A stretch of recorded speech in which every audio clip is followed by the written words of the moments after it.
Hi guys, welcome back to Basics with B and welcome to the second episode of Blessing Shelf where we discuss all things books. If you missed the first episode, I will put the link in the description box so that you can catch up on that. So let's get into today's episode. In today's episode, I'll be discussing 3 of my top favorite books at the moment, and these books are The Girl Who Smiled Beads by Clementine Wamaria, co-written with Elizabeth Whale, Stay With Me by Ayobami Adebayo, and Homegoing by Ya Jasi. All 3 authors are Black African women who are currently living in the USA. Ayobami, I think, is Nigerian. Clementine is Rwandan, and Ya Jasi is Ghanaian. So I'm gonna start with The Girl Who Smiled Beads by Clementine Wamaria.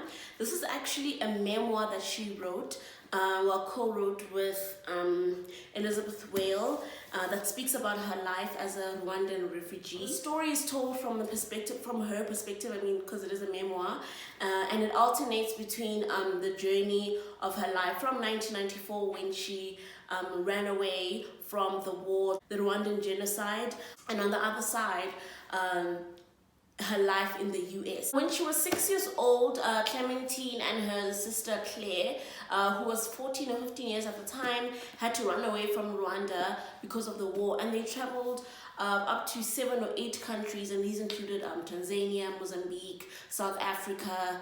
I just can't remember all of them at the moment, but they traveled back and forth between all these countries. And so this story kind of just shows like everything that they experienced, how they hustled for food, and all the things that they went through. And Clementine describes the dehumanization of refugees in the concentration camps, the lack of food, the little food that they had, all the beatings that they experienced, just basically all the struggles that they went through. She also describes how her sister Claire hustled for them. She sold clothes, she went to she sold clothes at different markets, she sold food just to fend for them, and I just imagine like being Claire's sister, being this 14-15-year-old, having to travel with a 6-year-old, and also just making sure that you guys stay alive, because it wasn't safe during that time. And what made it even worse is that as the story goes on, Claire's sister, Clementine's sister, Claire, eventually marries one of the concentration camp leaders and has children with him. And this guy is like very useless. He's so useless, and eventually at some point he starts abusing her and cheating on her, which is terrible, which is a lot for her to endure, but she still hung on to that and still continued to fend for the family, still continued to fight for them, which I think she's probably my favorite character. I mean, I love Clementine, but I really admire Claire. So as I said, the story alternates between the journey of them moving after that war, as well as and the other side is them in America. So in the early 2000s, they got refugee status and managed to go to the United States. And in the beginning, they felt like they were treated like refugees, and they were being cared for, people were fussing over them, and it was really a lot for Claire and Clementine because they're so used to being like independent and looking after themselves. So it was something that bit of a culture shock for them. So Claire continued to hustle even in America.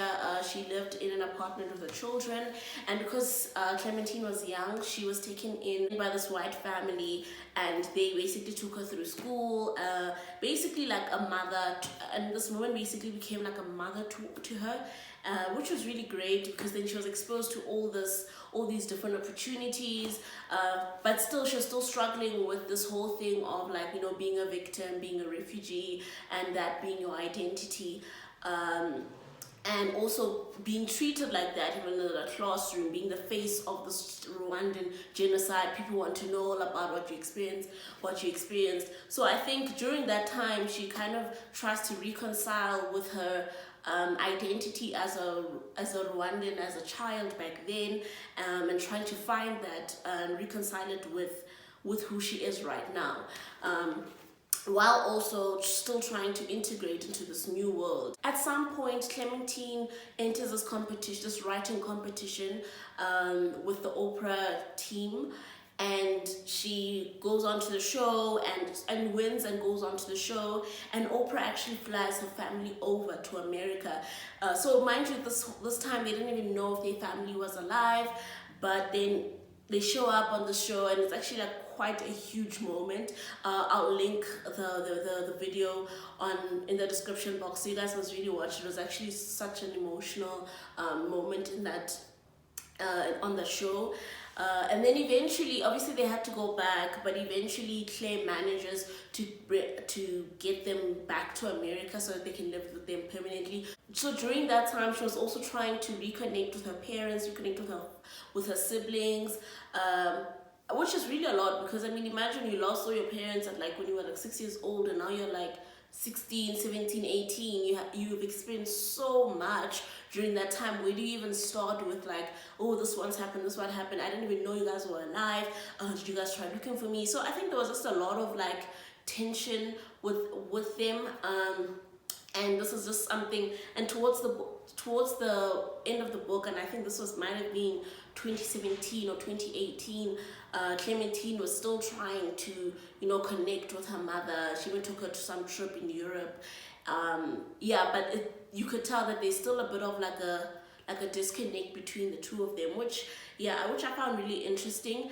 I really like this book because it speaks a lot about not seeing refugees as victims, because Clementine never considered herself as a victim.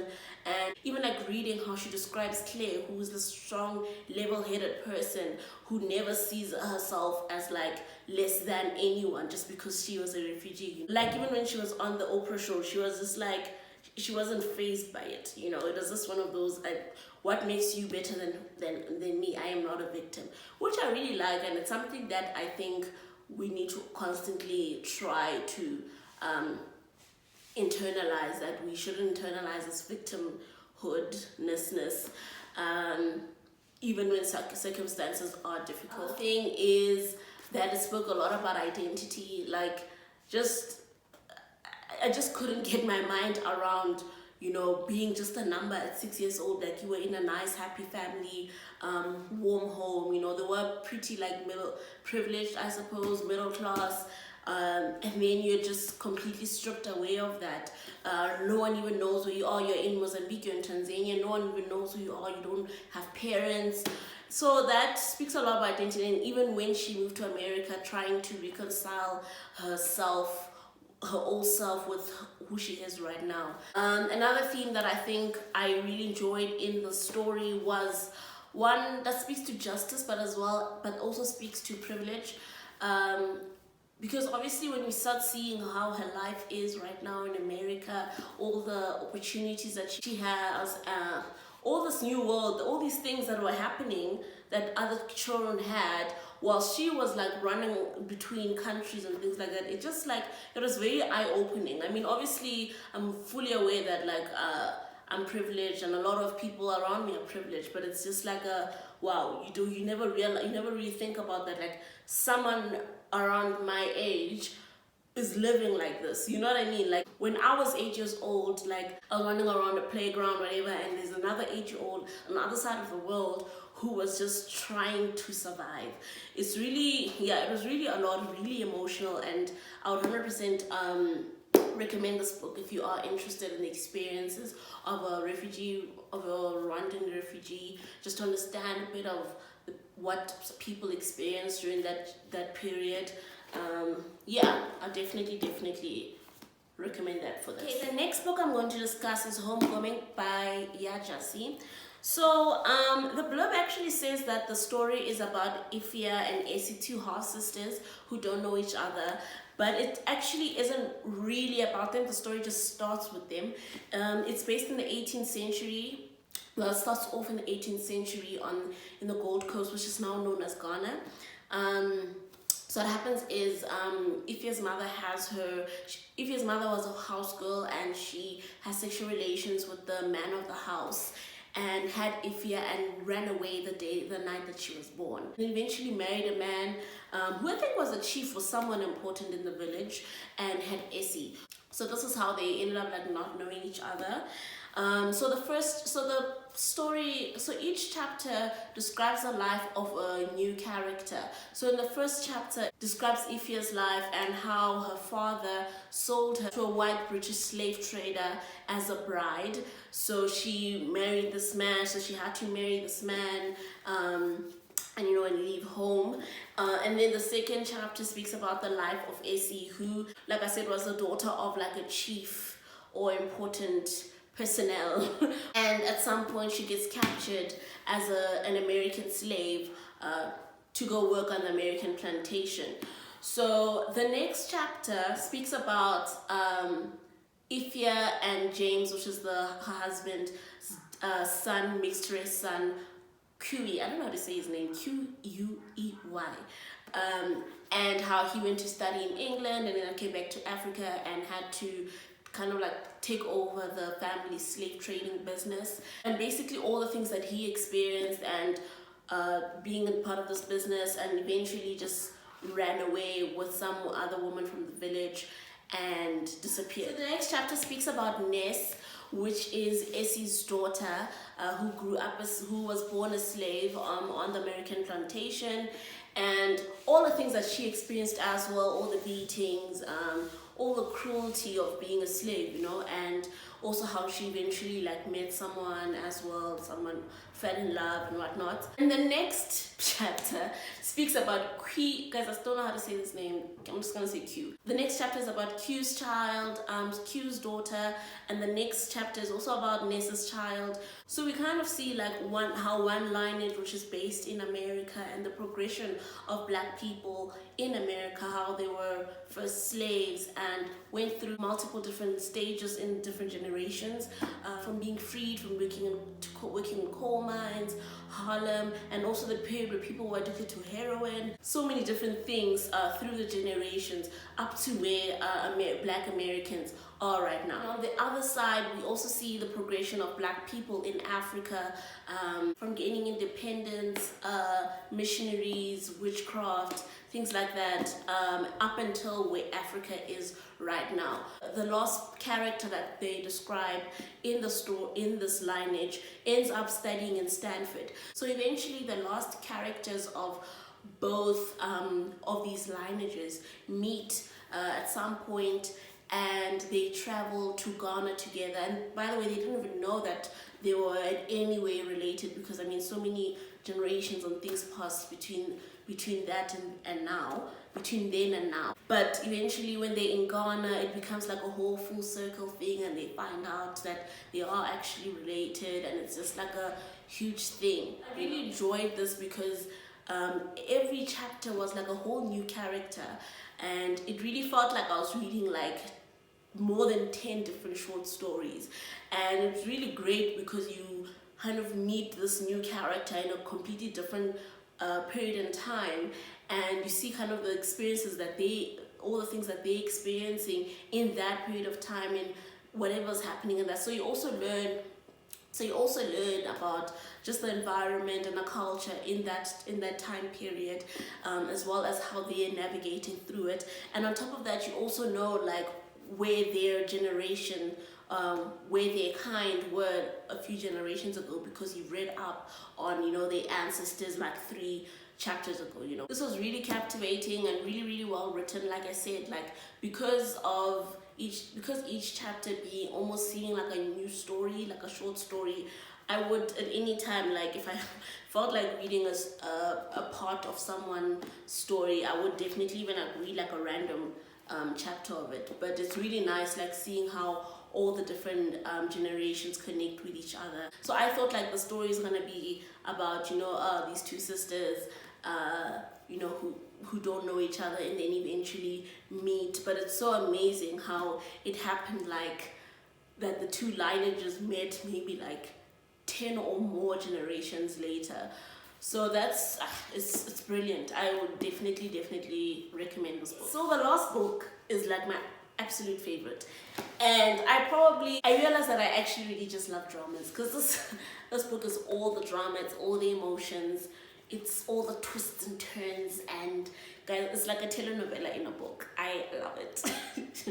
I love it. So the book is about this couple, Yazide and Akin. Guys, forgive me because I don't know how to pronounce a lot of these names, but I will find out. The book is about Yazide and Akin. This is a couple that fell in love in university, and the story is told from each of their perspectives, like it alternates between each of their perspectives. So they get married, and 4 years into the marriage, they are struggling to have children. They go to healers, they go to doctors and things like that, but they still struggle. And eventually Akin's mother pressures him to take a second wife, just so that she can get grandchildren. And does this man not marry her without telling his wife? Guys, wow, men. Men. Okay, so anyway, so that happens, and obviously now Yazide is even more like determined. So she finds out, and now she's even more determined to get pregnant. And at some point she goes onto some mountain and consults with some person or thing, I don't know, and she thinks she's pregnant. She comes back and she thinks she's pregnant. It was actually really sad because at some point she was like 15 months pregnant. Like it was really sad, but eventually she snaps out of it and she sleeps with Akin's brother. Hey, yo guys, it is, oh my gosh. Okay, anyway, she sleeps with Akin's brother and she falls pregnant, and this child ends up having sickle cell disease and he dies. And then she continues to sleep with this Jen, who is now I think living with them, if I'm not mistaken, and she falls pregnant again, and the second child also has sickle cell disease and dies. So I think you guys can imagine like the emotional strain that like she went through, you know, just losing children, not being able to have children, you know, things like that, and also just feeling disconnected from her husband, and her husband having a second wife. It was really just a lot that Yazide went through. Eventually she falls pregnant again for the third time, and she names this child Rotimi, I think. Yeah, Rotimi, and Rotimi means stay with me. So she was basically begging this child to please stay with me, like don't die. But eventually find out this child also has sickle cell disease. So obviously because of what she went through, Yazide does not connect with this child. Like she does not want to be involved at all because, you know, she's had enough, she's lost enough. And yeah, at some point she actually runs away because, you know, she just thought that like this child's gonna die anyway. I don't want to be here. I've already gone through a lot. Eventually she comes back, I think maybe 10 or so years later, when Akin's father died. I think Akin sent a letter to her saying that yeah, my father died. So she travels to the funeral, and yeah, a lot more drama happens there. It's really, guys, I don't want to say too much about this book because I feel like I'm gonna spoil it for people. And the other thing is that like what really made this book amazing was finding out all those twists and things, and also just how Ayobami told it. She told all the twists and all the drama in such a brilliant way, in such a way you're like, whoa, did you just what happened, you know? So I really don't want to ruin it for you guys, but if you are keen to read like a drama filled book, but it also explores fertilization or infertility in women, as well as, you know, how things are in like African cultures where it's always a woman's fault that that they're not having children, and yeah, and just like experiences of a young wife dealing with a mother, with a very strict mother-in-law. And she was also someone who was also an orphan, and married this man who was like, you know, more privileged and stuff. And she eventually had her own businesses. She owned a salon, and even when she ran away after the third child, she still made it big, sold jewelry and things like that. If you're looking for a book with like a really strong woman lead, then this book is really this book is really good. I'll definitely say that, like, out of the three, I probably enjoyed Stay With Me more, because like I said, drama. But generally, in terms of how stories were told, I would say I enjoy Homegoing as well. Simply because it just felt like every chapter was just like a whole new experience, you know, of the book. I couldn't put it down. Same with Stay With Me, I couldn't put it down. Actually, all three of them, I couldn't put them down. Like, it was really interesting to learn about all these things that are so like distant to me, but also still relatable in some or other sense, you know, just being a Black woman and knowing that some of these things do happen. So it was really, and so yeah, I would really guys, I would recommend all three of these books. They are actually easy reads. They're not difficult at all. You could get through them in like 2-3 days if you're an avid reader, or 2 weeks, a month, whatever. If you do end up reading any of them, please let me know.